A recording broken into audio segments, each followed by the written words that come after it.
Eu quero saudar os irmãos com a paz do Senhor. Nós chegamos à nossa última aula de eclesiologia, a doutrina da igreja. Nós estamos estudando o nosso livro Teologia Sistemática 4 do CETADB, Centro Educacional Teológico das Assembleias de Deus no Brasil. Nós estamos no nosso curso básico, estudando Teologia Sistemática, e esse é o nosso livro 4, o nosso quarto livro de Teologia Sistemática. Nós temos no nosso curso, nós estamos começando agora a quinta lição, que vai ser uma lição de missiologia, porque como nós já dissemos, nós estamos estudando eclesiologia com missiologia. Então, esse estudo é parte integrante também da eclesiologia.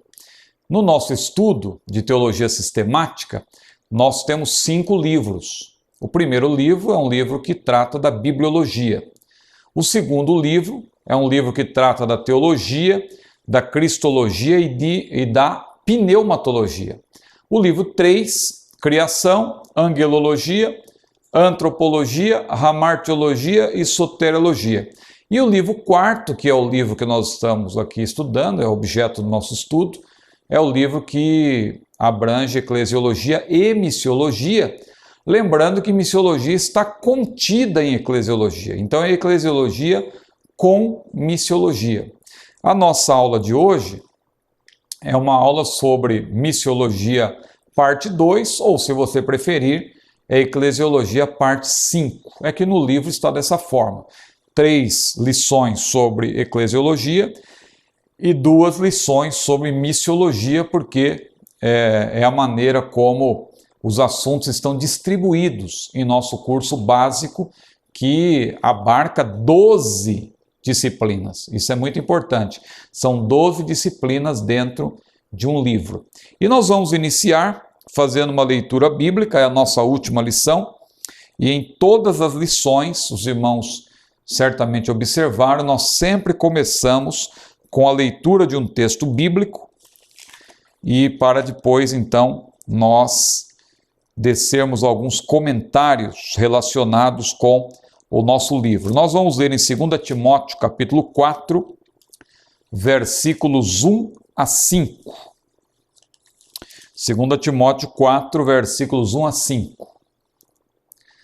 Conjuro-te, pois, diante de Deus e do Senhor Jesus Cristo, que há de julgar os vivos e os mortos na sua vinda e no seu reino, que pregues a palavra, instes a tempo e fora de tempo, redarguas, repreendas, exortes com toda longanimidade e doutrina, porque virá tempo em que não sofrerão a sã doutrina, mas tendo comichão nos ouvidos, amontoarão para si doutores conforme as suas próprias concupiscências e desviarão os ouvidos da verdade, voltando às fábulas.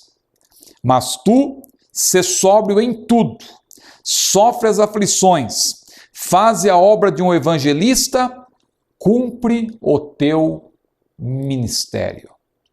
Meus irmãos, temos lido a palavra do Senhor, a Bíblia, este livro maravilhoso, este livro que nunca foi produzido por vontade de homem algum, mas os homens santos de Deus falaram inspirados pelo Espírito Santo. Esta palavra que é lâmpada para os nossos pés e é também luz para o nosso caminho. Esta palavra que muitos a têm desprezado, mas diz a Bíblia, eis que vem dias, diz o Senhor Jeová, em que enviarei fome sobre a terra. Não será fome de pão, nem sede de água, mas de ouvir as palavras do Senhor. E irão vagabundos de um mar até outro mar, e do norte até o oriente. Correrão por toda parte, buscando a palavra do Senhor, mas não a acharão.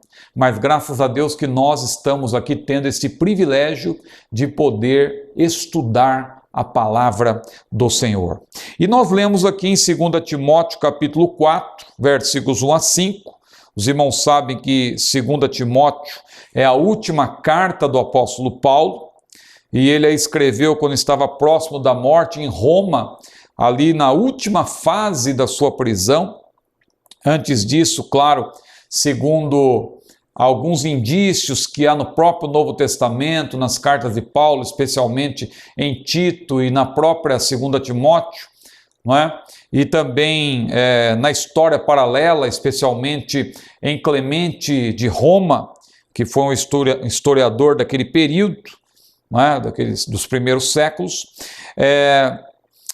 nós vemos que Paulo teria feito uma viagem antes dessa última carta. Ele teria feito uma viagem, uma quinta viagem missionária, que nós até mencionamos na aula anterior, e pela qual ele teria passado provavelmente pela Espanha, segundo Clemente de Roma, que diz que ele estendeu a sua viagem ao ocidente, teria passado talvez pela ilha de Creta, onde ele deixou Tito, e passado por Troade, tanto que ele mandou Timóteo trazer, ele pediu para Timóteo trazer a sua capa, os seus livros e os seus pergaminhos que estavam lá em Troade. Mas são detalhes aí importantes que é bom considerar quando houver oportunidade. Os irmãos, se puderem estudar sobre o assunto, seria importante.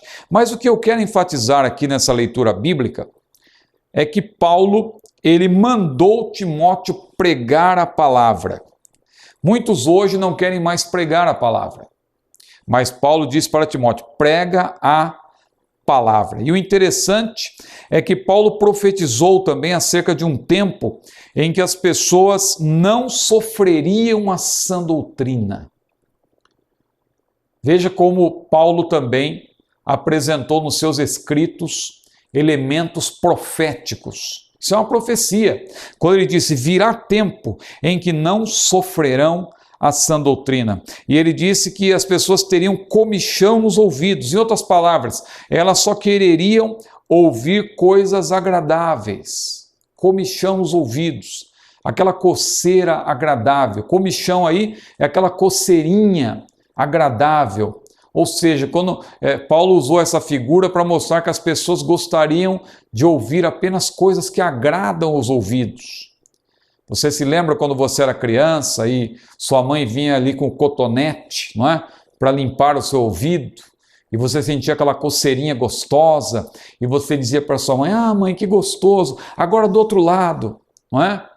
Comichão é mais ou menos isso, aquela coceira. Porque Paulo quis dizer exatamente isso, que as pessoas gostariam, elas iriam querer ouvir palavras agradáveis. E mais, Paulo diz que amontoariam doutores. Amontoar dá ideia de quantidade. Veja quantos doutores que não há na atualidade. Doutores, quando se fala de doutores, estamos falando de pessoas que têm uma boa argumentação, pessoas que articulam bem as palavras, não é? Que constroem bem as suas frases, que são convincentes na sua argumentação. Não é qualquer pessoa. São doutores, mas mesmo sendo doutores, estão apresentando heresias de perdição. Mas Paulo diz que nesses últimos tempos em que nós estamos, as pessoas amontoariam doutores que falariam coisas segundo as suas próprias concupiscências, coisas que agradassem os seus ouvidos, e desviariam elas os ouvidos da verdade. E nós sabemos que só a verdade liberta. Paulo disse também que elas voltar-se-iam às fábulas. O termo fábula aqui, claro, no original, no grego, é mitos, ou seja, é algo que existe até a palavra em língua portuguesa, né, o mito. Então veja que fábula aqui, Paulo está falando de coisas que não correspondem à verdade, coisas que devem ser contrastadas com a verdade. A verdade que, como Paulo apresentou, é a aletheia, que diz respeito a uma narrativa histórica, uma narrativa verdadeira, não é? Ou logos, que também diz respeito à verdade. Então, tanto logos como aletheia são palavras que se contrapõem a mitos. Então, veja como Paulo foi enfático e disse para Timóteo: prega a palavra. Prega a palavra. Que pregues a palavra. instes, a tempo e fora de tempo, redarguas, exortes, repreendas, porque virá tempo em que não sofrerão a sã doutrina. Antes, tendo comichão nos ouvidos, amontoarão doutores segundo a sua própria concupiscência. Que alerta da palavra de Deus, não é? Que nós atentemos para isso e sejamos sóbrios, vigiemos, porque nós estamos vivendo nos últimos dias.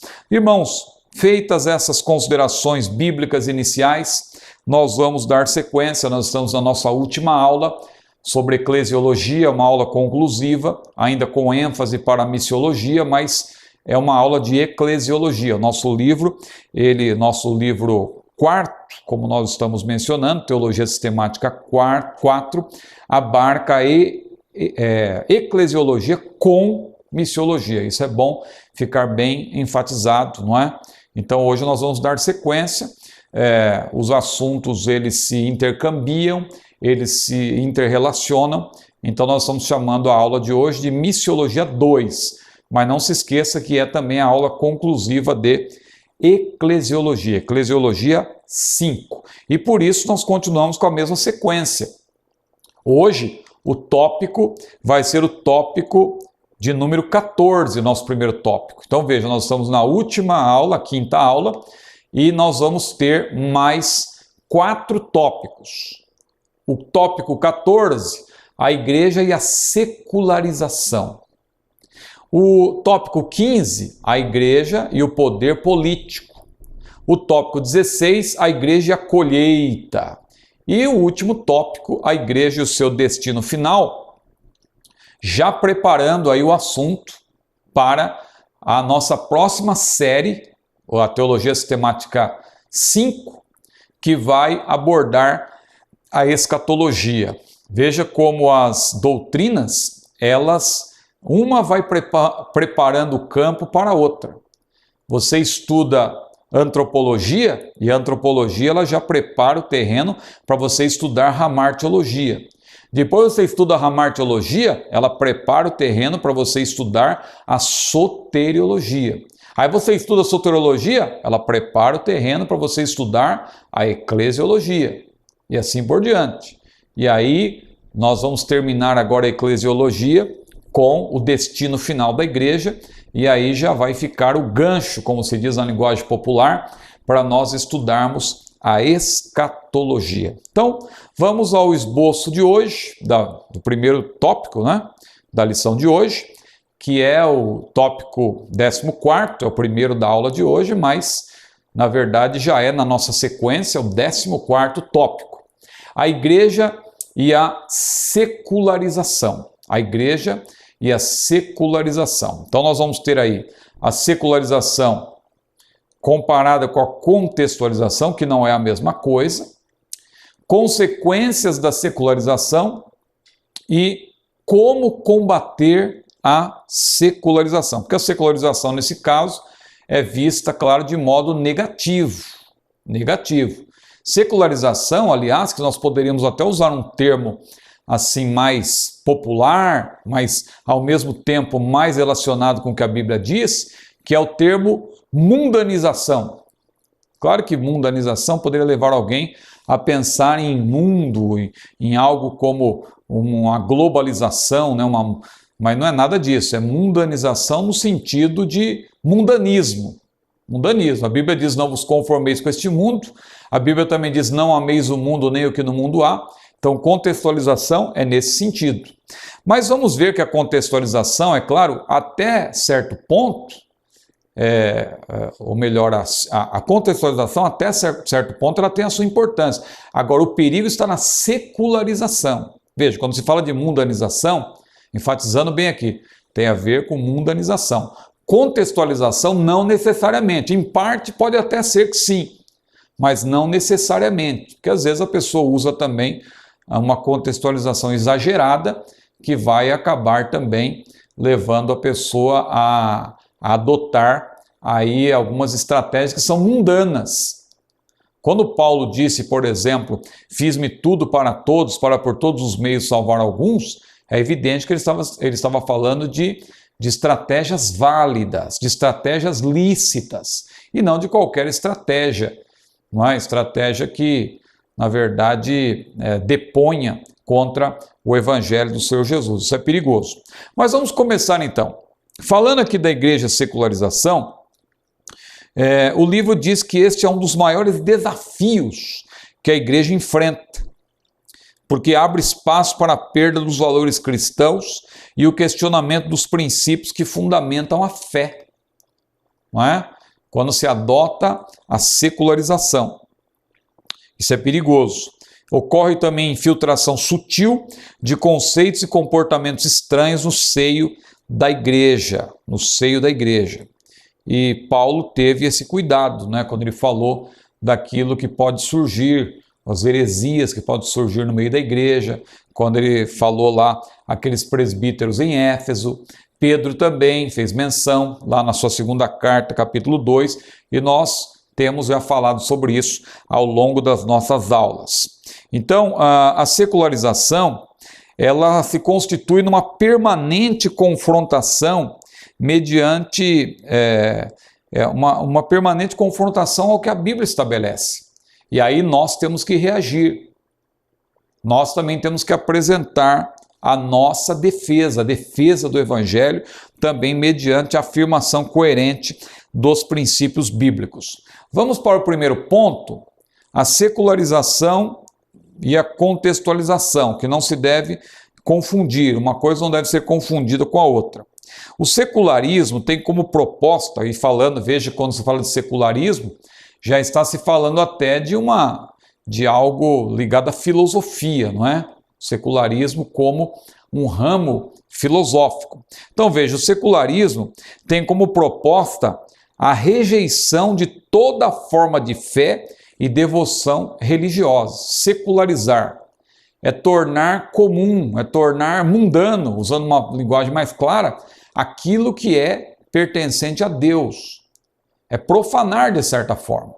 Então, veja como é perigoso quando nossas igrejas acabam, por falta de conhecimento ou por falta de zelo, adotando a secularização. Porque o secularismo, nesse caso, ele se opõe à fé cristã. Por quê? Porque nega a influência das forças espirituais nas atividades humanas e reduz as circunstâncias do dia a dia exclusivamente ao esforço humano. O homem, e somente o homem, é a medida de todas as coisas. O homem é a medida de todas as coisas, como diz um determinado ramo da filosofia, né, ligada ao antropocentrismo, o ser humano como centro, como a medida de todas as coisas. E isso está embutido também na ideia do secularismo. Paulo descreve com linguagem precisa, em 2 Timóteo 3, 1 a 5, o tipo de comportamento que caracteriza os adeptos do secularismo. Disse ele que são amantes de si mesmos, isto é, consideram-se o centro do universo e ignoram Deus como o agente da história. Então, eles também adotam a filosofia existencialista, em que o homem é o arquiteto da sua vida, o construtor do seu próprio destino. Isso sem falar, claro, da causa primária, que é a introdução do pecado no mundo. Nós vemos que o secularismo ele tem várias causas. A causa primária, sem dúvida nenhuma, é a entrada do pecado no mundo. Mas a razão pela qual o secularismo ganha força no nosso meio, ou as razões, não é? É uma razão, não é uma única razão, ou poderíamos chamar que é uma razão multifacetada, com várias facetas, ou poderíamos chamar de várias razões, ou várias causas. Quais são as causas do secularismo? A primeira causa, sem dúvida nenhuma, é a causa primária, é a entrada do pecado no mundo, que nós abordamos lá em Hamartiologia. Mas quais são as causas do secularismo na igreja? O primeiro ponto é fruto da educação nem sempre sadia ministrada nas escolas. ou seja, há uma prevalência da teoria evolucionista nas escolas, não é? Tem as suas ligações também com a opulência das riquezas, resulta da entrega obstinada ao hedonismo. O Deus deles é o ventre, como afirma Paulo lá em Filipenses capítulo 3, versículo 19. Também origina-se no mau uso dos meios de comunicação que endeusam o homem e educam a criança para se considerar senhor absoluto de sua vida. É também, o secularismo é também fortalecido pela apostasia. Então veja, todos esses pontos que nós aqui mencionamos, são pontos relacionados com a proposta do secularismo, que é rejeitar toda forma de fé e devoção religiosa, como está aí no livro, não é? Então, são muitas as causas relacionadas com o secularismo e que, lamentavelmente, isso está atingindo também as igrejas. O secularismo predomina hoje em todos os setores da sociedade e tenta pôr os seus tentáculos dentro da igreja. E Paulo, como um homem que era também um profeta, não é? Nós podemos dizer que Paulo era um profeta porque ele profetizou o que nós estamos vivendo hoje. Se você ler, por exemplo, 1 Timóteo 4, 2 Timóteo 2, 2 Timóteo 4, que nós lemos em princípio, não é? Na nossa introdução, você vai ver que Paulo, ele sempre falava do perigo de o secularismo ou da secularização entrar nas igrejas. Veja, virá tempo. Ele estava se referindo claramente ao que nós estamos vivendo hoje. O secularismo, através de seus agentes, ramifica-se nos meios políticos, econômicos e sociais, infiltrando-se em todas as áreas que exerçam influência e controle sobre a população. É a forma de predominar sobre as pessoas para torná-las presas de um mundo. Tem como espinha dorsal deixar de valorizar dentro da igreja as normas da fé para a sua vida, introduzindo no dia a dia do cristão a mesma visão relativista que caracteriza a sociedade secular. Pervertem-se os sentidos bíblicos, banaliza-se o sagrado, utiliza-se a fé com fins escusos e alimenta-se a ideia, por exemplo, de que a doutrina da santidade não tem importância. Não podemos confundir, entretanto, a secularização com contextualização. A secularização, nós já vimos, é a tentativa de se colocar um mundanismo dentro da igreja. Em linhas gerais é isso. E a Bíblia diz, não vos conformeis com este mundo. É como se viesse uma onda contra a igreja e nós temos que nos defender para não permitir que essa onda mundana, essa onda secularista invada a igreja. Isso através das mais diversas áreas.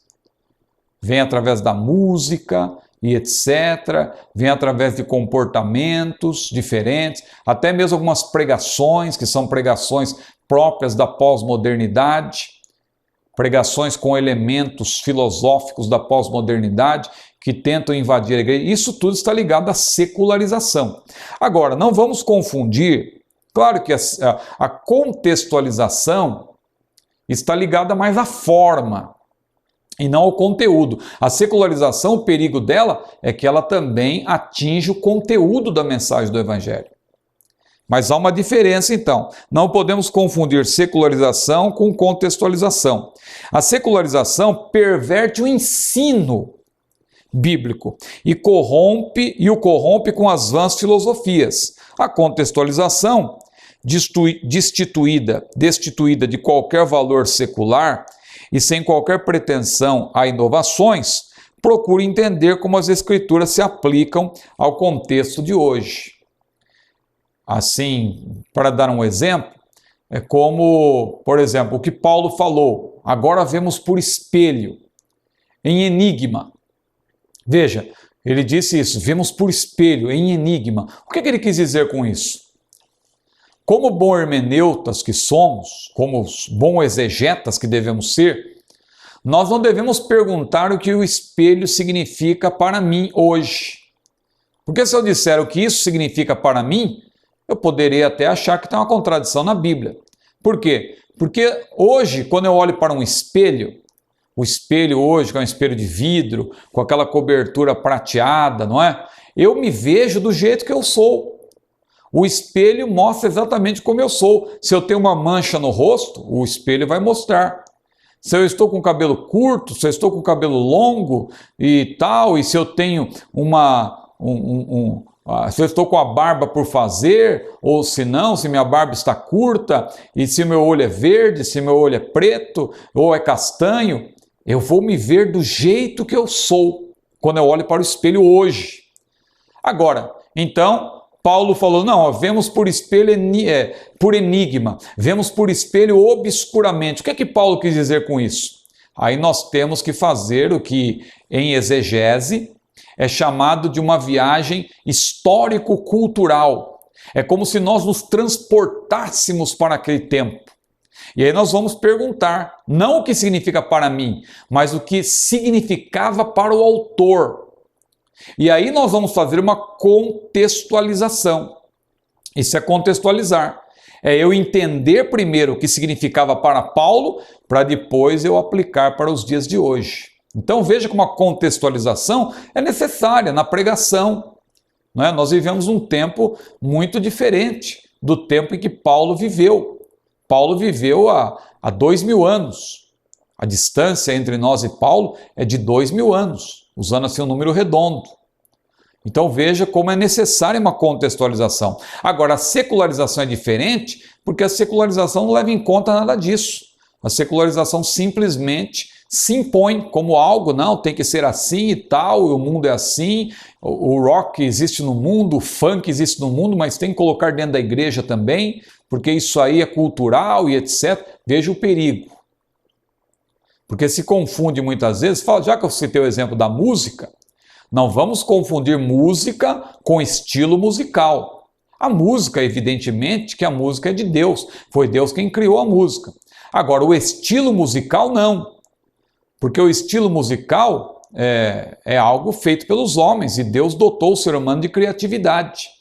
O ser humano não é criador, mas ele tem a criatividade. O próprio diabo também não é o criador, mas ele é um ser dotado de criatividade.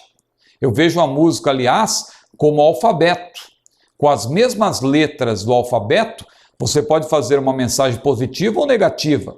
Um cristão, por exemplo, pode usar as letras do alfabeto para dizer: Jesus é maravilhoso, eu amo Jesus, Jesus é meu amigo, Jesus é o caminho, Jesus é o bom pastor. Agora, um satanista, ele vai usar as mesmas letras do alfabeto para fazer uma mensagem satânica. Eu amo o diabo não é tão ruim assim, eu gosto do diabo, eu sirvo ao diabo, com as mesmas letras do alfabeto. Aplicando a música, com as mesmas notas musicais, eu também posso compor um tipo de música que vai servir para o louvor do Senhor ou não. Então tomemos cuidado com essa afirmação. Não, o funk é de Deus, foi o diabo que roubou, vamos pegar de volta e colocar dentro da igreja. É aí um exemplo claro de secularização. Um estilo musical que é usado até para simulação sexual, e muitas vezes as pessoas querem colocar dentro da igreja com esse argumento que não se sustenta, não é? De que a música é de Deus e tal, e o estilo musical também. E a música é de Deus. Deus está por trás da música, como arte, como ciência. Foi Deus quem criou a música. Isso está claro na Bíblia até, não é?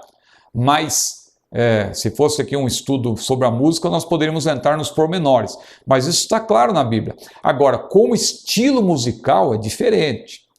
Porque aí se utiliza daquilo que Deus criou, mas se torce. As notas musicais são usadas com outro propósito, não é? Então veja aí, a secularização perverte o ensino bíblico e o corrompe com as vãs filosofias. A contextualização, destituída de qualquer valor secular e sem qualquer pretensão a inovações, procura entender como as escrituras se aplicam ao contexto de hoje. É o exemplo que eu citei do espelho. A Bíblia Sagrada foi dada ao homem numa época diferente da nossa e muitas vezes visando uma situação específica. Contextualizar é o mesmo que situar no contexto. Efésios 5,18, por exemplo. É óbvio que o apóstolo não poderia se referir a outro tipo de bebida alcoólica que não fossem as existentes à época. Quando Paulo disse, não vos embriagueis com vinho, em que há contenda. Não teria sentido ele falar, por exemplo, de um outro tipo de bebida que não existia na época. Assim como eu citei em outra aula, que Paulo não fez menção do tabaco. Por que ele não fez menção do tabaco? Porque não era conhecido na época. Mas não é porque não era conhecido naquela época que hoje, então, a pessoa que às vezes olha para a Bíblia apenas como um livro de pode, não pode isso, não pode aquilo. É um erro, é um perigo a pessoa ver a Bíblia como um livro apenas de regras. A Bíblia é um livro de princípios. Todas as coisas me são lícitas, mas nem todas as coisas me convêm. Todas as coisas me são lícitas, mas eu não me deixarei dominar por nenhuma delas. Veja, todas as coisas me são lícitas, mas, e aí vem o princípio da palavra de Deus, nós também fazemos tudo para a glória de Deus, quer comais, quer bebais, ou façais outra coisa, fazei tudo para a glória de Deus. E claro que o tabaco não honra a Deus e também destrói o nosso corpo e etc. Então, Paulo, com certeza, se o tabaco existisse naqueles dias, se o fumo existisse naqueles dias, ele teria verberado contra isso. Por isso até que ele já, como era um homem sábio e estava falando sobre inspiração divina, já prevendo isso, Deus o usou para falar das obras da carne e ao terminar a relação das obras da carne, o que ele disse? Ele disse, as obras da carne são manifestas, as quais são prostituição, impureza, lascívia, glutonaria, iras, pelejas, dissensões, heresias, bebedices. E a lista era tão longa que ele disse, e coisas semelhantes a estas, acerca das quais eu vos declaro que os que cometem tais coisas não herdarão o reino de Deus. Veja, coisas semelhantes a estas. Muito bem, contextualizar essa passagem que eu estava citando, Efésios 5:18, para os dias de hoje, implica aceitá-la como fonte normativa, que condena também o uso de qualquer outro tipo de bebida alcoólica. Embora isso não esteja explicitado no texto. Não está de modo explícito, mas está de modo implícito. Porque ali nós temos que ver o verbo embriagar-se. O que embriaga? É apenas o vinho? Não. Então, quando Paulo diz, não vos embriagueis com vinho, ele se refere a um tipo de bebida, mas o peso não recai sobre o vinho, ele recai sobre o embriagar-se. Então, aí vale para todo tipo de bebida alcoólica, não é? Uísque, vodka, cerveja, etc. Todo esse tipo de bebida hoje em dia que causa também embriaguez, tudo isso está dentro disso que Paulo apresentou. Isso é contextualizar. Contextualizar. Às vezes alguém diz que a Bíblia não tem resposta para tudo, a Bíblia pode não ter resposta no que tange a mandamentos. Mas pelos princípios e também fazendo-se esse tipo de contextualização que nós estamos aqui exemplificando, nós vamos encontrar respostas para as nossas questões. Já a secularização traz para dentro das igrejas a ideia da relativização, da falta de valores absolutos e eternos, como se os princípios bíblicos fossem moldados pelo caráter situacional de cada época. O pecado de Belsazar, por exemplo, não é? Por analogia, o auge do pecado de Belsazar na Babilônia foi secularizar pela profanação os utensílios sagrados do povo de Israel, fato que o levou a sofrer a ira de Deus. Mas vamos para o ponto 2, consequências da secularização. Quais são as consequências? Perda da identidade, no caso a nossa identidade é uma identidade cristocêntrica, que acaba indo para o ralo, não é? Nesse emaranhado aí relacionado com a secularização. E aí eu pergunto, como estão os nossos cultos hoje? Lamentavelmente, porque os nossos cultos hoje, se nós fizermos uma autocrítica, nós vamos ver que muitas vezes eles são feitos para agradar o ser humano. Não são cultos para glorificar a Deus. Você tem culto de todo tipo. Assim como hoje em dia você vai encontrar também, já que existe no mundo aí a festa junina, não é? Nos meses de junho, festa junina, no mês de julho, a festa julina, já criaram aí uma alternativa gospel, que eles chamam de a festa jesuína, sem João, mas com Jesus, não é? Existe aí o Halloween no mundo, inventaram agora também o Elohim, e aí tem abóbora, tem fantasia, mas não, é gospel, o crente pode participar de tudo isso. Então veja, são alternativas mundanas para agradar as pessoas. O culto muitas vezes ele é preparado apenas para agradar as pessoas. Mas nós temos que entender que o culto que nós apresentamos é para Deus. É um culto que tem que estar submisso à vontade de Deus, de acordo com a palavra de Deus. Então é o perigo aí, a secularização, de tirar de nós a nossa identidade, que deve ser uma identidade cristocêntrica e não antropocêntrica. Cristocêntrica, Cristo no centro. Antropocêntrica, antropos no grego, significa homem, o ser humano. Então, antropocêntrico é o homem no centro, como a medida de todas as coisas. Então, quais são as consequências da secularização? Perda da identidade, a forma passa a ser mais importante do que o conteúdo, não é? Ou seja, entra em cena o aspecto legalista, em que a aparência tem maior peso do que a vida interior.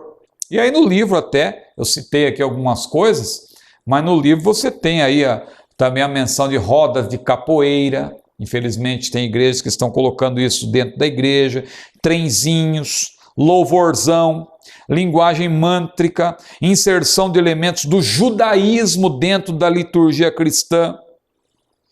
Então nós vemos aí também a primazia da emoção no lugar da razão. E a Bíblia diz que o nosso culto a Deus deve ser um culto racional. Mas uma terceira consequência é a que leva à falta de compromisso bíblico. A secularização gera isso também. O espírito do secularismo na igreja lida com a palavra como se fosse um mero acessório circunstancial. Já tem determinados grupos por aí ligados a esses modelos. Hoje em dia tem esses modelos de crescimento aí e tal, e as pessoas estão achando que estão reinventando a roda e tal, e tanta coisa. Só que você vê nesses modelos de crescimento que muitas vezes não há compromisso com a palavra de Deus. E eu li num desses livros aí, desses modelos de crescimento, em que o camarada diz claramente que hoje em dia as pessoas não aguentam mais uma pregação de 40, 50 minutos, não é? A pregação tem que ser curta, 15 minutos no máximo, porque um acorde musical, um único número musical pode fazer o que uma pregação levaria 40, 50 minutos. Veja que distorção. A Bíblia diz, na verdade, que a exposição das tuas palavras dá luz, dá entendimento aos simples. Jesus, quando andou na terra, eu já falei na outra aula, 2/3 do seu ministério foram destinados à exposição da palavra. Mas, infelizmente, o secularismo na igreja lida com a palavra como se fosse um mero acessório, circunstancial. A melhor pregação hoje em alguns arraiais não é expositiva, que valoriza a exegese e a busca dos princípios bíblicos. Na verdade, apela para frases de efeito, porém não trata do conteúdo, não realça o significado do compromisso cristão. Eu até falei isso numa outra aula. A pregação hoje em dia, claro que nós estamos na era da interatividade, mas a Bíblia diz, não vos conformeis com este mundo. A Bíblia também diz, prega a palavra. A nossa missão é pregar a palavra. Não é animar o povo, não é transformar o culto num show de auditórios, em que o pregador, na verdade, é um animador e ele faz gracejos e apresenta um número de stand-up, não é? e aí também ele fica mandando um fazer uma coisa e fazer outra, e pega na mão do sermão e etc. Eu estava num culto, meus irmãos, numa certa ocasião, não me pergunte onde, é claro, mas eu estava ali e eu conhecia aquela igreja e tinha lá um pregador, na verdade, chamá-lo de pregador é até um elogio, porque era um animador de auditório. E ele estava mandando as pessoas fazerem isso, fazer aquilo, e pega na mão do sermão. E chegou uma hora em que parece que as pessoas já não estavam mais gostando daquilo, porque não tinha conteúdo. Quando você torce assim, como quando você torce uma roupa até o final e depois não sai mais gota nenhuma, parecia que não tinha mais nada. Quando você torcia, não saía uma gota, não tinha conteúdo. Mas aquele pregador, entre aspas, ele apelou, como se diz na linguagem popular, e ele resolveu então, até usando o nome de Deus de maneira indevida, ele disse: olha, Deus está me mandando, olha aí para o sermão e encosta a testa na testa do sermão. E o curioso é que as pessoas fazem. Eu fiquei olhando aquilo, quando um adolescente aproveitou que do seu lado tinha uma outra adolescente, ele encostou a testa na testa da adolescente, e uma irmã também encostou a testa na testa de um irmão que nem era o seu marido, era casado com outra irmã. E eu vi também quando uma irmã, que eu conhecia aquela igreja, uma irmã cujo marido não é crente, encostou a testa na testa de um outro irmão, e eu fiquei pensando, meu Deus, já pensou se o marido dessa irmã olha no relógio e diz: minha esposa está demorando, deixa eu ver o que está acontecendo lá no culto dos crentes. E ele entra lá exatamente no momento em que a sua esposa está com a testa encostada na testa de um outro irmão. Imagina o que vai acontecer. Irmãos, que nós sejamos prudentes.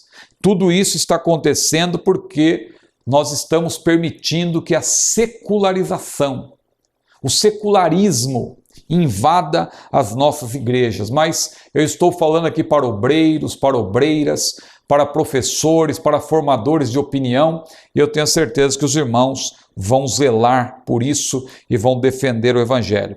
Tentar anular a crença em Deus é a mais perigosa das artimanhas malignas contra a qual a igreja precisa estar devidamente dotada da graça e do poder de Cristo para enfrentá-la.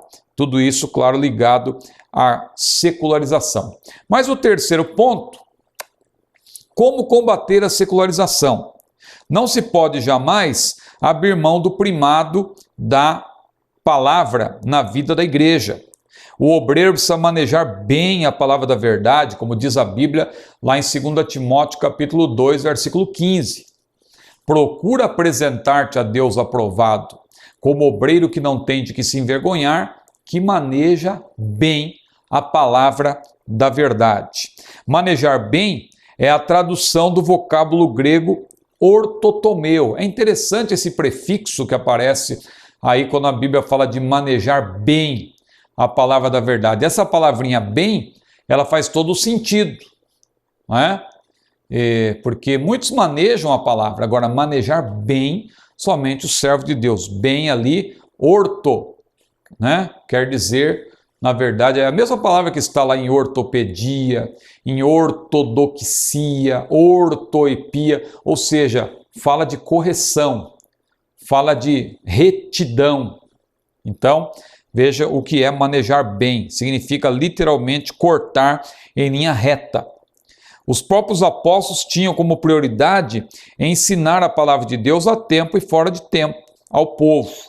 Há aqueles que fazem concessões ao mundanismo usando a contextualização como justificativa. Veja, contextualização entre aspas, porque nós explicamos bem aqui a diferença entre a secularização e a contextualização.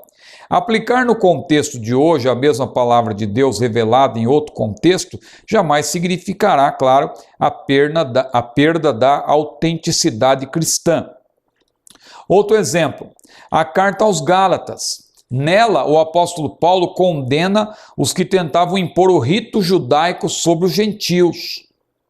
A mesma palavra se aplica aos que atualmente ensinam a prática de qualquer outro rito como acréscimo necessário à graça para a salvação. Então, por comparação, ainda que Paulo estivesse ali abordando uma questão específica com os Gálatas, Mas ali, fazendo uma contextualização, aquilo se aplica a qualquer outro tipo de tentativa de querer fazer com que os crentes abracem algum tipo de legalismo, não é? Ali no caso, Paulo se referia ao legalismo ligado ao judaísmo, mas hoje há outros tipos de legalismo aí que nós devemos também combater com base no que Paulo ensinou aos Gálatas, e ali ele falou em Gálatas capítulo 1, versículo 8, ainda que nós mesmos, ou um anjo do céu, vos anuncie outro evangelho, além do que já vos tenho anunciado, seja anátema. Paulo foi claro, o fundamento do evangelho é inalterável.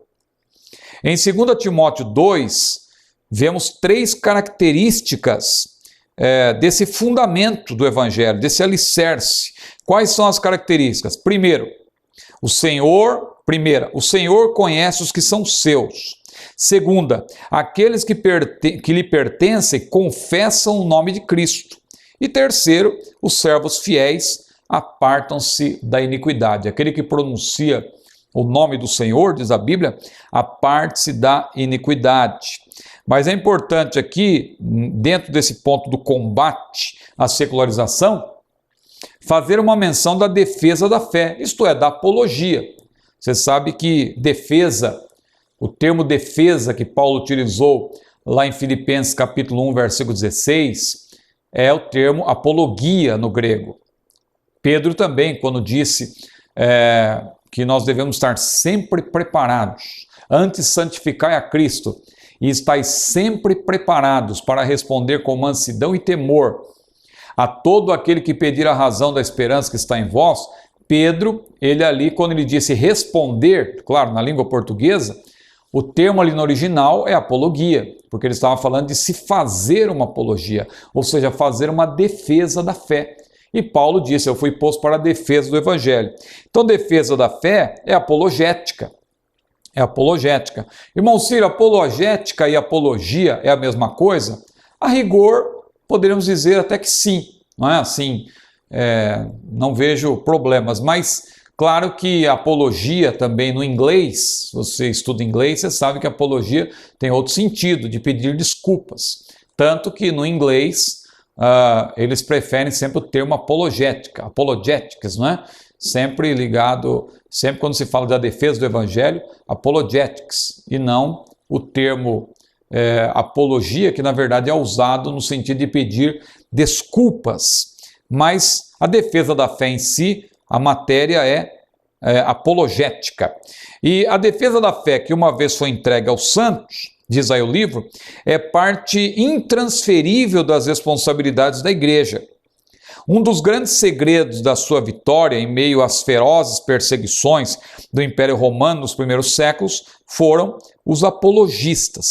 Claro que Paulo foi apologista e Pedro foi também um apologista e os apóstolos, mas quando estudamos a história da igreja, nós vemos que os primeiros apologistas, os que foram chamados, que receberam esse título, surgiram lá no século II, não é?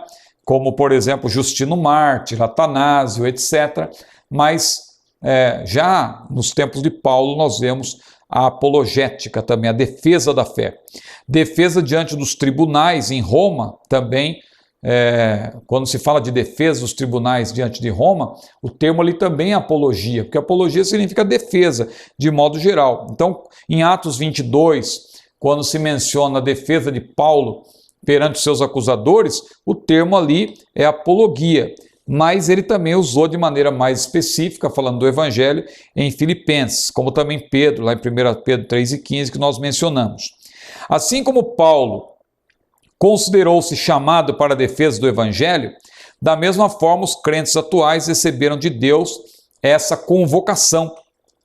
Fechar as portas à secularização é dever de todos os cristãos. Priorizar o primado da palavra na igreja ainda mais. Nós devemos, irmãos, valorizar os princípios, respeitar o primado da palavra de Deus. O que significa isso? Significa que a palavra tem a primazia, significa que a palavra ela é a pedra de toque. Nada é mais importante do que a palavra. A Bíblia é a nossa regra de fé, de prática e de viver, que nós guardemos isso. Vamos então para o 15º tópico, a igreja e o poder político. O povo evangélico, em razão do seu acelerado crescimento, deixou de ocupar posição secundária na sociedade. Hoje, o voto dos cristãos aí são disputados, não é?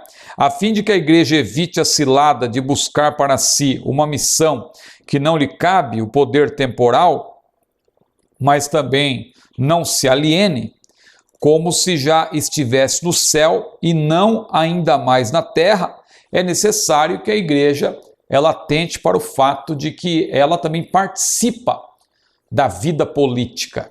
Nós não podemos nos alienar e dizer, não, eu não tenho nada a ver com política, meu negócio é com Deus e tal. Não, o ser humano também é um cidadão.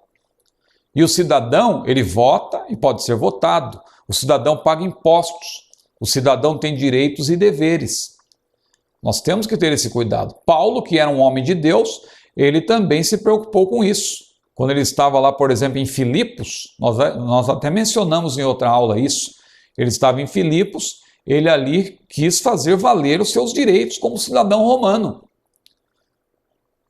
Açoitaram Paulo, lançaram Paulo na prisão e depois, quando descobriram que ele era cidadão romano, quiseram soltá-lo assim, às escondidas, e Paulo falou, não, nada disso. Nos açoitaram publicamente, agora que venham nos tirar aqui também publicamente.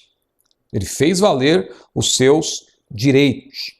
Mas o 15.1, aí, baseado em Mateus 22, 15 a 22, apresenta aqui alguns pormenores relacionados com a armadilha dos fariseus. Então diz aí, numa parte aí do livro, se Jesus concordasse de forma unilateral com o tributo romano, poderia estar invalidando sua suposta mensagem messiânica da redenção política, como provavelmente pensavam os fariseus. Eles tentaram apanhar Jesus numa falha. Nós estamos citando aquela passagem que Jesus disse, dai a César o que é de César e a Deus o que é de Deus. É interessante as respostas que Jesus dava, com sabedoria. Veja como é importante a sabedoria do alto. Você se lembra quando perguntaram para Jesus com que autoridade ele fazia o que ele fazia? Com que autoridade fazes isto? Jesus percebeu que era uma pergunta capciosa e Jesus perguntou a eles, o batismo de João, ele é do céu ou é da terra? E aí eles pensaram, aqueles religiosos da época, bom, se nós dissermos que ele é da terra, o povo vai ficar contra nós, porque o povo gosta de João Batista. E se nós dissermos que é do céu, esse homem vai dizer, então por que vocês não aceitam se ele é do céu? Então eles disseram que não sabiam. E quando eles disseram não sabiam, Jesus lhes disse, nem eu também vos digo com que autoridade faço isso. Então veja a resposta de Jesus. No caso aqui, eles também queriam provar Jesus, aqueles religiosos e tal, e Jesus disse, de quem é a efígie? Deixa eu ver a moeda. E aí quando mostraram a moeda, ele viu que tinha lá a efígie de César, então ele disse, dai a César o que é de César, e a Deus o que é de Deus. Então, se Jesus concordasse de forma unilateral com o tributo romano, poderia estar invalidando sua suposta mensagem messiânica de redenção política, como provavelmente pensavam os fariseus. Ponto 2. Caso Jesus questionasse a tributação, opondo-se às forças romanas, contariam, por outro lado, com um bom argumento para acusá-la de sublevação contra a ordem constituída. Então veja que Jesus, sabiamente, ele mostrou que nós somos tanto cidadãos dos céus, como também cidadãos da terra. Como hipócritas, os fariseus tentaram induzir o mestre ao egocentrismo, usando o elogio fácil, que reconhece de forma demagógica as virtudes alheias, porém com propósitos escusos. Não há nenhum erro em o crente, como cidadão, estar a par dos assuntos da esfera civil que afetem a sua vida. É lícito também exercitar os direitos de cidadania e contribuir para que o país prospere, desde que as motivações sejam corretas e não haja intenções dúbias. Mas vamos para o ponto 2, clareza da posição do mestre, a clareza de Jesus diante do que os fariseus fizeram, ali da provocação dos fariseus, ou da maneira como eles tentaram experimentá-lo para colocá-lo em contradição. Ele discerniu a armadilha dos fariseus.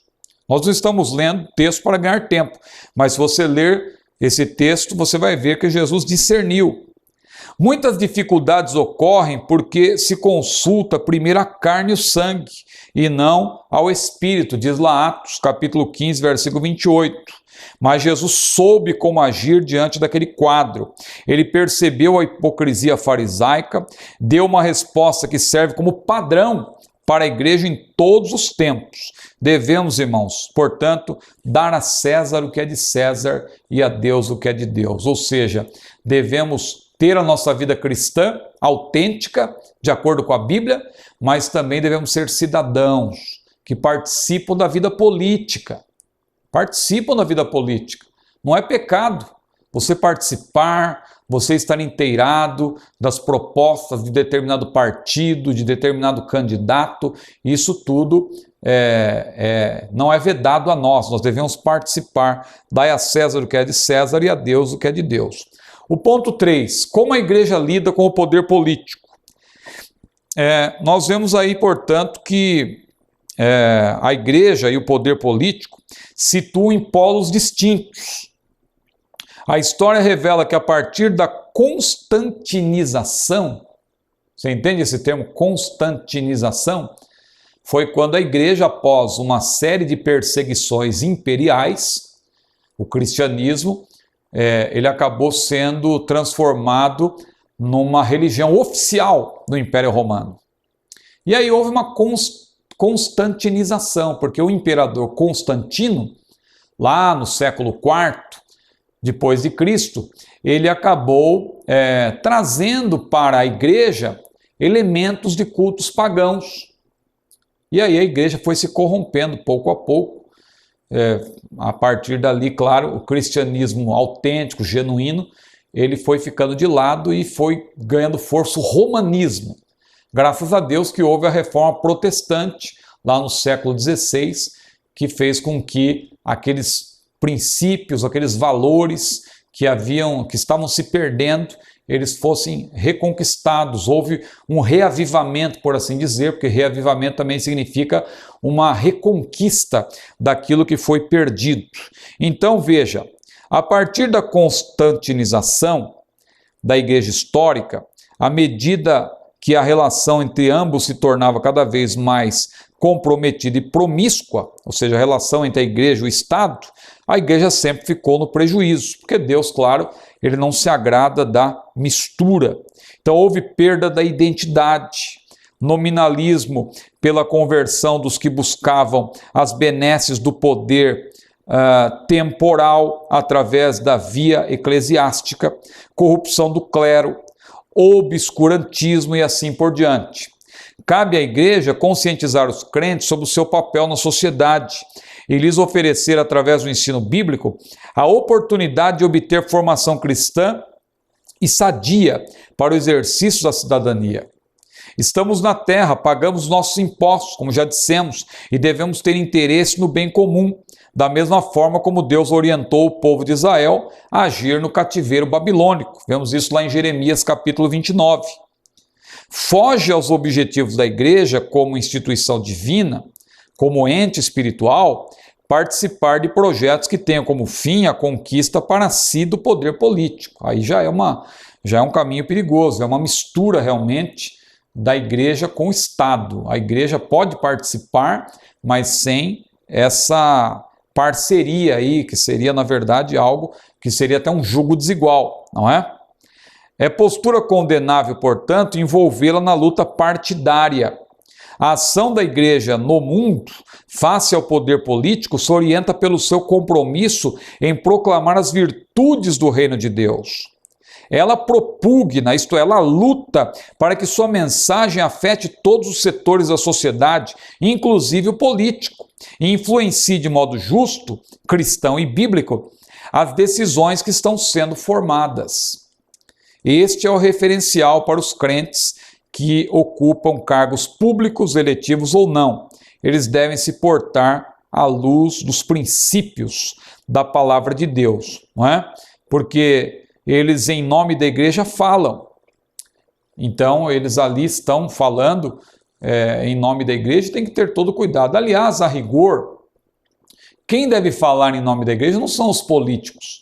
Claro que hoje em dia se mistura as coisas, às vezes o camarada é pastor e também é político, então ele acaba falando em nome da igreja. Mas o ideal é que quem participa da política ali esteja para apresentar projetos e tal, mas não para falar em nome da igreja. Em nome da igreja falam os seus líderes, legitimamente constituídos e ordenados por Deus, não para comprometê-la com o sistema, mas para posicionamento sobre fatos que exijam a manifestação de sua voz profética.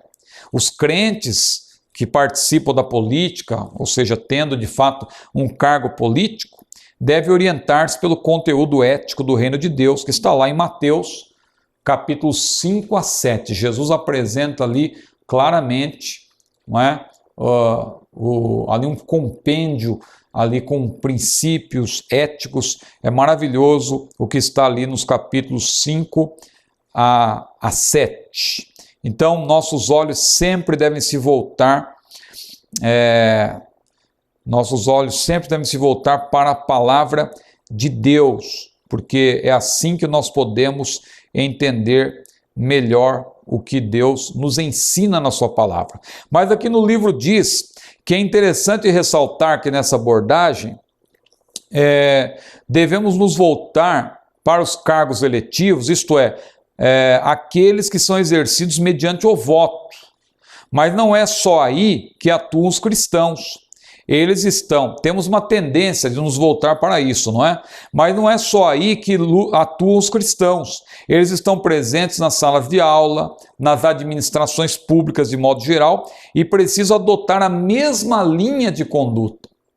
Então, quando falamos, às vezes, quando criticamos a conduta dos políticos, temos que ter cuidado também, porque nós participamos da vida política não apenas através de cargos eletivos, mas também de outras maneiras. Entendemos, por fim, que trocar a chamada ministerial pela vida pública é abrir mão de uma vocação suprema pela transitoriedade dos cargos humanos.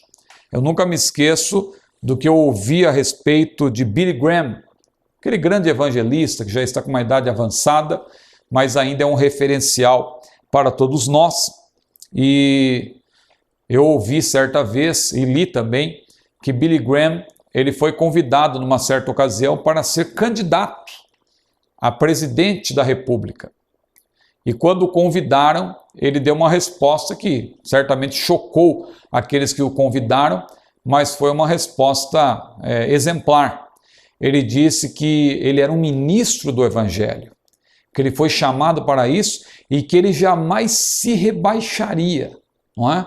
Para ser um presidente da República, ou seja, para ele ser um ministro do Evangelho seria muito mais importante do que ser o presidente dos Estados Unidos. A Bíblia deixa claro que os obreiros de tempo integral, aqueles que são chamados para se dedicar ao trabalho pastoral, devem viver do Evangelho e não se embaraçar com os negócios desta vida, seja de que espécie for. Paulo engloba em sua advertência tudo quanto implica embaraço ao exercício do ministério. Vale aqui a mesma posição dos apóstolos que não quiseram se envolver nos negócios cotidianos da igreja para continuarem no exercício do ministério da oração e da palavra, quando foi ali necessário a eleição de diáconos, não é? A Bíblia diz: escolhei, pois, dentre vós 7 varões de boa reputação, cheios do Espírito Santo e de sabedoria, os quais constituamos sobre este importante negócio, e nós perseveraremos na oração e na palavra. Glória a Deus. Vamos avançar então para o próximo tópico, o tópico 16, a igreja e a colheita. Muitos são os modelos adotados pelas igrejas locais no propósito de cumprir a missão primordial da igreja. Qual é a missão primordial da igreja? ganhar e acolher almas no aprisco. Há modelos aí, como eu já estava citando anteriormente, modelos de crescimento. Esses modelos estão sendo apresentados aí como algo que é para reinventar a roda e etc. Usando aqui uma força de expressão, não é? Há modelos que são meramente uma estratégia de discipulado, pois traz no seu bojo, eles não são apenas, uma estratégia de discipulado, porque o discipulado em si é bíblico, o discipulado em si é uma bênção, mas há modelos que trazem também consigo um pacote herético, não é? A salvação por decreto, eu decreto salvação e tal, e tanta coisa. Não se fala desses assuntos que nós estamos abordando aqui, santificação e as doutrinas da igreja, mas na verdade o assunto é conquista, é a determinação. Nós somos a boca de Deus andando na terra, eu decreto isso, eu decreto aquilo. Então tomemos cuidado com esses modelos aí de crescimento, não é? A lei da semeadura e da colheita devem ser consideradas aqui. Essa lei sugere estratégias eficientes que podem ser adotadas para uma ação de grandes e abençoados resultados. Então temos aí o nosso primeiro ponto, a igreja e o princípio da semeadura. Em 1 Coríntios capítulo 4, versículo 6, Paulo disse: eu plantei, Apolo regou, mas Deus deu o crescimento.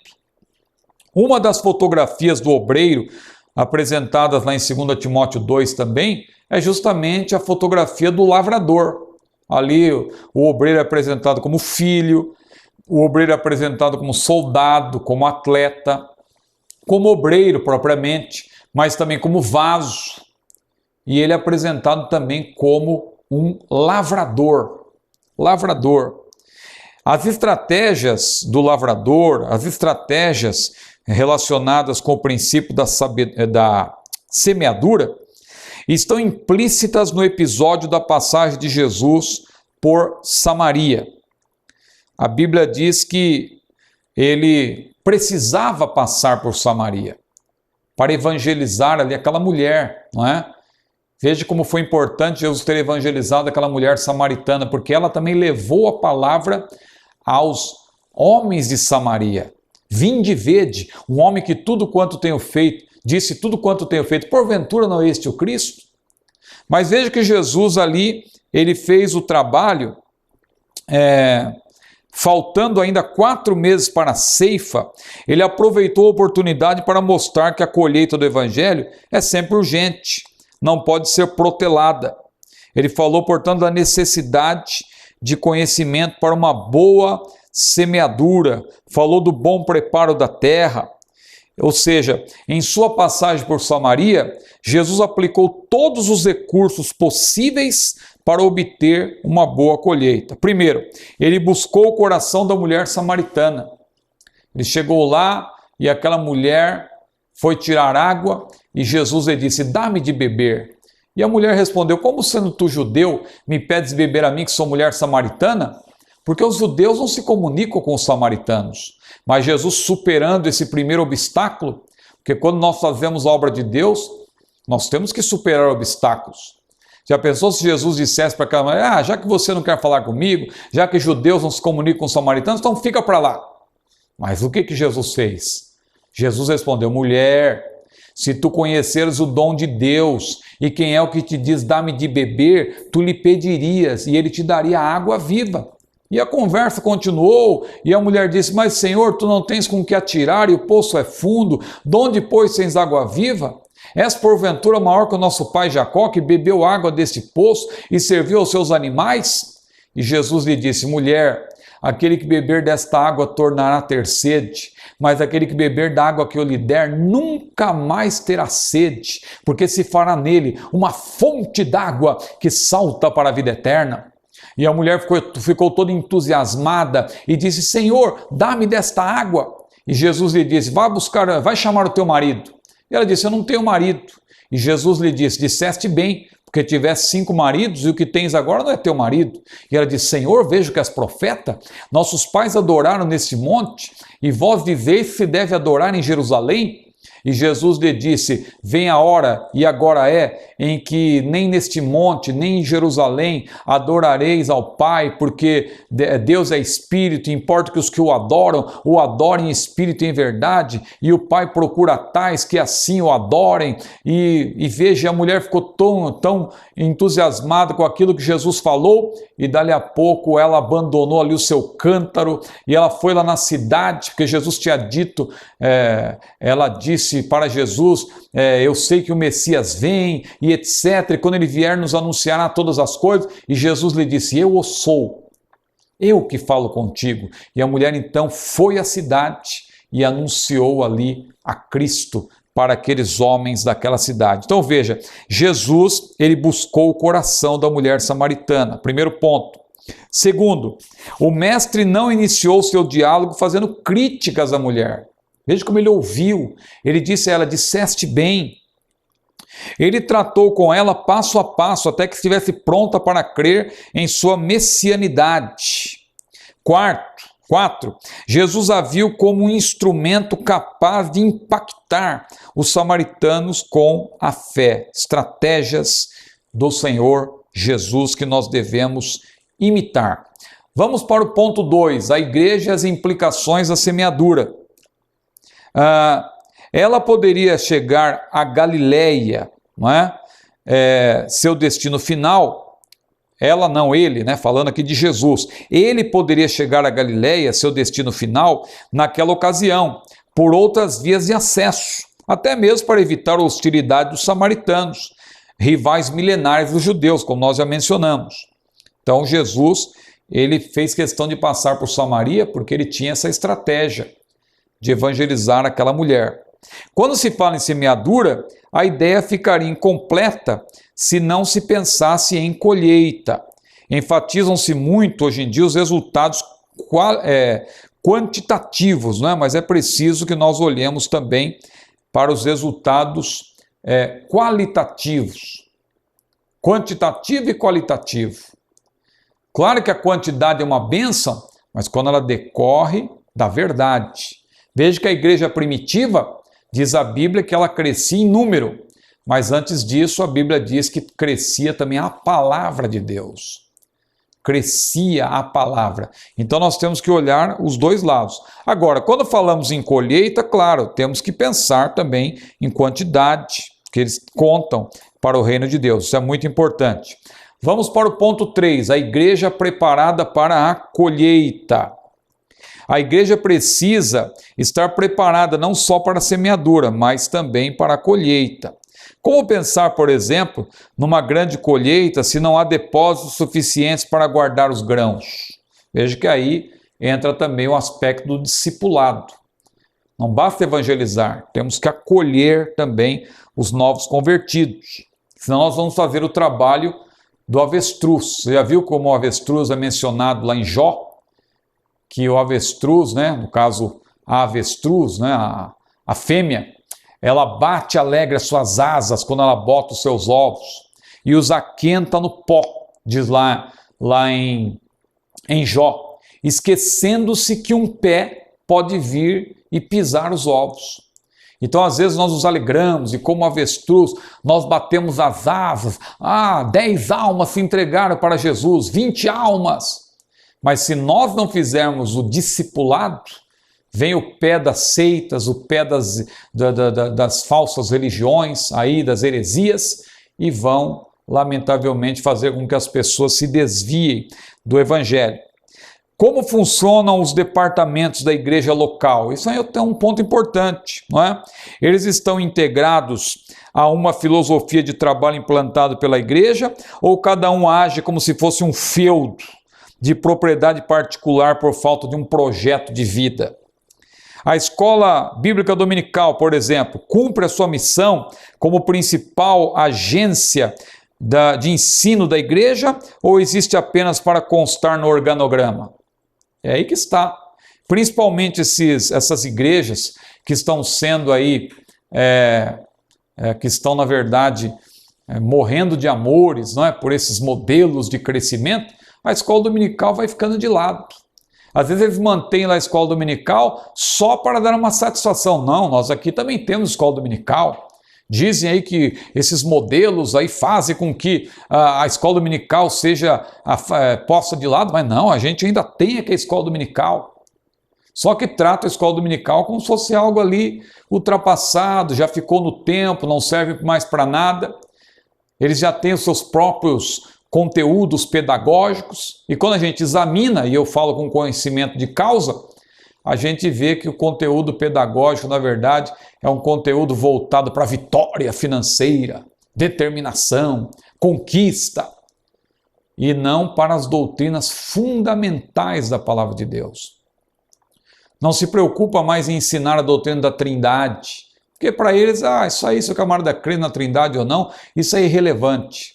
Cuidado com isso. Isso é muito preocupante. Então, meus irmãos, a escola dominical, ela deve ser valorizada. A escola dominical não é apenas um departamento qualquer, mas é um departamento que tem a sua importância. A Secretaria de Missões está inserida na execução de um programa missionário da igreja ou desenvolve projetos de sua particular iniciativa, em razão de esta se desobrigar de suas responsabilidades. Então veja aí 2 exemplos de departamentos que podem funcionar muito bem para semeadura e também colheita. A abertura de novas congregações é feita à luz de um planejamento que mobiliza a igreja para a nova semeadura ou apenas cumpre a rotina de reuniões vazias que não impactam a comunidade? Várias perguntas aqui para reflexão. Como desenvolver um programa de evangelização dos drogados se depois a igreja não sabe como recuperá-los? Então veja aí, semeadura e colheita. Não basta só evangelizar, tem que acolher. Como buscar as prostitutas nos prostíbulos se depois não há como integrá-las à vida social? Como tirar os mendigos das ruas se depois não há como restaurá-los? Então veja, nós temos que semear, cultivar e colher. Seria algo como ganhar as almas, discipulá-las e integrá-las, não é? Na vida da igreja, assim como nós citamos, faziam Paulo e Barnabé. Eles evangelizavam aquelas cidades, faziam muitos discípulos, iam para outras, depois eles voltavam para as mesmas cidades. Isso nós vemos na primeira viagem, eles voltaram para as mesmas cidades, em algumas até Paulo tinha sido maltratado, numa ele foi até apedrejado, mas ele voltou lá para confirmar os discípulos. Glória ao nome do Senhor. Esse é o projeto de vida da igreja para a qual todas as suas forças precisam ser mobilizadas. Vamos então agora para o tópico 17. Tópico 17. A igreja e seu destino final. Esse assunto, claro, já é uma preparação, como eu falei, para o estudo do próximo livro, Teologia Sistemática 5, em que nós vamos tratar da escatologia, que é também uma matéria fascinante. A igreja peregrina, claro, anseia pela volta de Jesus. A Bíblia diz que a nossa cidade está no céu, donde também esperamos o Senhor, o Salvador Jesus Cristo, que transformará o nosso corpo abatido em um corpo glorioso, em um corpo semelhante ao seu. A Bíblia diz que o mesmo Senhor descerá do céu com alarido, com voz de arcanjo, com trombeta de Deus, e os mortos em Cristo ressuscitarão primeiro, e nós, os que ficarmos vivos, seremos transformados e também arrebatados juntamente com eles nas nuvens a encontrar o Senhor nos ares. A Bíblia diz que a trombeta soará e os mortos ressuscitarão incorruptíveis, diz a palavra do Senhor. Aquilo que é mortal vai se revestir da imortalidade, aquilo que é mortal se reveste de imortalidade, aquilo que é corruptível vai se revestir da incorruptibilidade. Que maravilha quando a igreja for arrebatada. Glória a Deus, a igreja tem rumo e o seu destino final também faz parte do projeto de Deus, o projeto que Deus desenvolveu para ela. Meus amados irmãos, nós não vamos estender aqui este comentário sobre este sétimo tópico, que aliás no livro também é bastante resumido, porque ele apenas serve, como se diz na linguagem popular, ele serve de gancho para o nosso próximo livro, que é um livro sobre escatologia e também sobre heresiologia, o livro 5, o livro de Teologia Sistemática 5. Nós vamos encerrando por aqui, agradecendo a preciosa atenção dos irmãos em todas as nossas aulas e sempre fazendo menção dos nossos cursos do CETADEB, ou CETADB, não é? Uns falam CETADEB, outros falam CETADB, isso aí depende da região do país. Nós aqui costumamos falar, sempre aqui que fazemos parte do CETADB, nós falamos CETADB, mas também há irmãos que ainda falam CETADEB, que na verdade é o nosso Centro Educacional Teológico das Assembleias de Deus, que também contempla o CTIM, que é o Seminário Teológico também para outros países, em espanhol, por enquanto, mas logo logo também teremos em outros idiomas, francês, certamente, o inglês, e o CETADB e o CTIM estão aí avançando, contribuindo com a grande comissão. Então, os irmãos que desejarem se aperfeiçoar cada vez mais, os irmãos estão fazendo o curso básico, tem aí a oportunidade também de fazer o curso médio e o curso avançado. Lembrando também que nós temos também um curso de discipulado, não é? Orientações práticas para o crescimento espiritual. Já que a grande comissão envolve evangelização, o discipulado propriamente dito e o ensino constante, o ensino teológico, então o CETADB, como parte da igreja e também contribuindo para o crescimento do reino de Deus, está trabalhando em todas essas frentes. Então nós agradecemos a todos, é um prazer estar com os irmãos mais uma vez aqui, embora eu esteja aqui falando, não esteja aí de maneira presencial, mas estamos todos com o mesmo espírito, no mesmo espírito, servindo a Deus, esperando todos a vinda do Senhor Jesus. E a igreja do Senhor vai marchando, caminhando.